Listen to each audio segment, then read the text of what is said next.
I was standing on the frozen edge of Old Mill Lake when the HOA president screamed that she was calling the police on me for trespassing on my own land. And 10 minutes later, that single phone call became the moment her entire little empire started collapsing. She didn't know it yet. Neither did I. But that was the day everything finally snapped. Let me back up. My name is Garrett Thornfield. I'm 52 years old, and 6 months before that morning by the lake, my life had already burned to the ground. 20 years of marriage ended in a courtroom handshake and a hollow smile, my ex-wife driving away in a brand new BMW while I stood there calculating what half of everything really means when you don't have much left to begin with. I went from managing big electrical contracts to patching together weekend jobs, sleeping in the farmhouse my grandfather built with his own hands back in Cedars, Ohio. I wasn't looking for revenge or redemption or some dramatic new chapter. I just wanted quiet, space, a place where nobody told me what color my mailbox should be. That's when I saw the courthouse notice. Tax auction, Old Mill Lake property, 40 acres, includes Lake Mill Ruins access road. I still remember the smell of stale coffee and dust in the courthouse basement as I dug through the files. The previous owner, Morton Blackwood, had died at 80. His heirs lived in California and hadn't paid taxes in 3 years. They wanted nothing to do with Ohio land.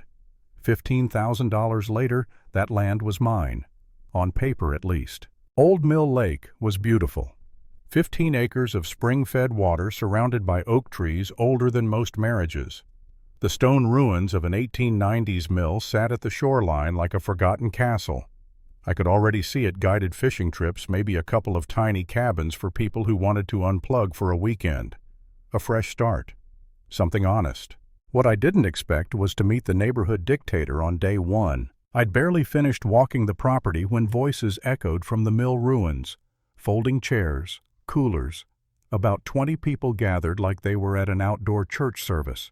And at the center of it all stood Dolores Whitmore. If you've ever met an HOA Karen, you know the type. Perfectly bleached hair, designer boots that had never seen dirt, clipboard tucked against her chest like a weapon. Dolores was 58, a real estate agent, and the HOA president of Willowbrook Estates for 8 straight years. Her white Lexus sat parked on my grass like it owned the place. "Honey," she was saying, her voice dripping with false warmth, "the Christmas Lake Festival is going to be our biggest one yet." That's when I cleared my throat. "Excuse me," I said. "I'm Garrett Thornfield. I bought this property yesterday." 20 heads snapped toward me. The smile on Dolores's face froze like ice forming on the lake. You could smell wood smoke from a nearby fire mixed with her overpowering perfume. "Oh," she said, "you must be the new owner. Morton always let us use this space. I'm sure you'll honor that arrangement." Here's where I made my first mistake. I tried to be reasonable. "I appreciate the tradition," I said, "but I'm planning a business here. I'll need to control access. Insurance reasons." The reaction was instant. Parents whispering. Teenagers rolling their eyes like I'd canceled Christmas itself. Dolores stepped closer, so close I could count her fake eyelashes. "You're new here, honey," she said. "You'll learn how things work. We take care of each other." The way she said honey made my skin crawl. "We'll see," she added softly with a smile that felt like a threat. The next morning I put up basic private property signs. Nothing aggressive, just boundaries. Took me 20 minutes. I left to grab supplies.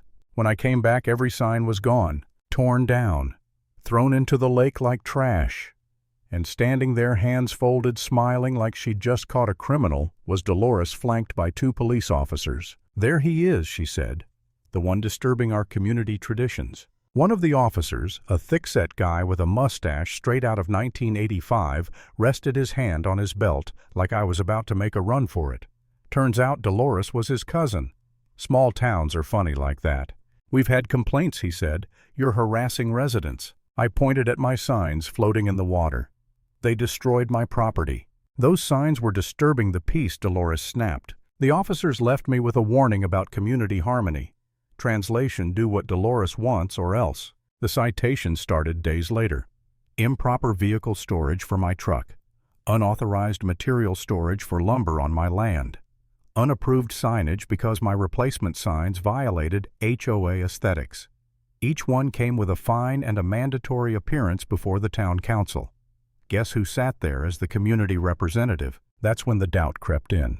I started wondering if I was the problem, if I was the outsider, the guy who bought into something he didn't understand.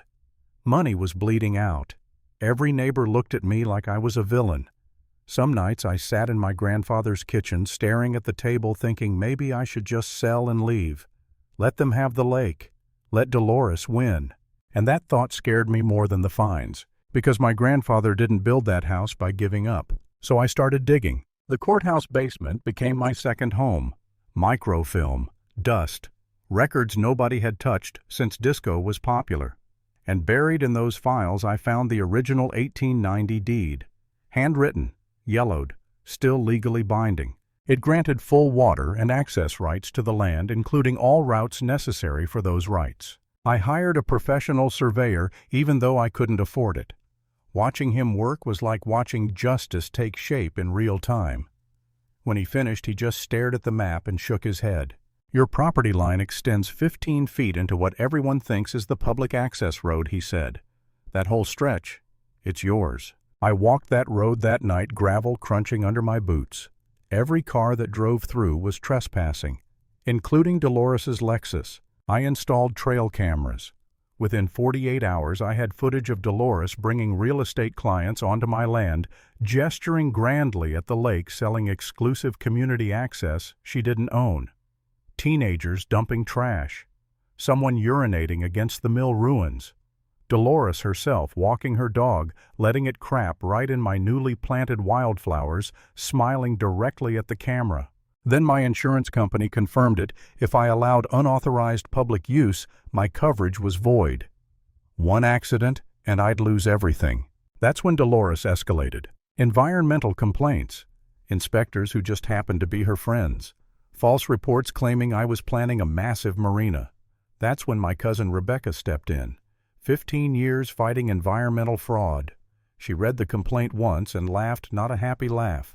Filing false information like this, she said, that's a felony. The real bombshell came days later. Old Mill Lake wasn't natural. It was created by a dam built in 1890, and according to the deed downstream, landowners were responsible for maintaining it. Willowbrook Estate sat directly below it. I hired an engineer. He took one look and went pale. This thing's held together by prayers, he said. One bad storm and you're looking at a wall of water. Repair costs. Around $180,000.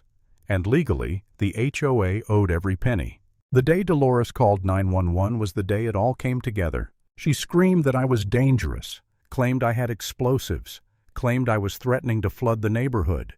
She made the call in front of a state inspector, and that inspector shut it down immediately. Filing a false emergency report is a felony. The backup cameras showed everything: her grandson pouring oil to fake contamination, her lies unraveling frame by frame, neighbors stepping away from her like she was radioactive. When the officer arrived, even he couldn't protect her anymore.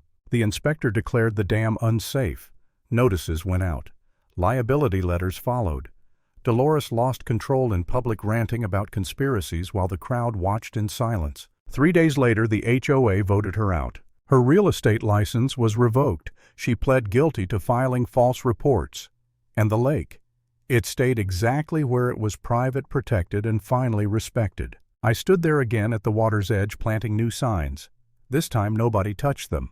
And the lesson was simple: when bullies hide behind rules, paperwork is sometimes the sharpest weapon of all.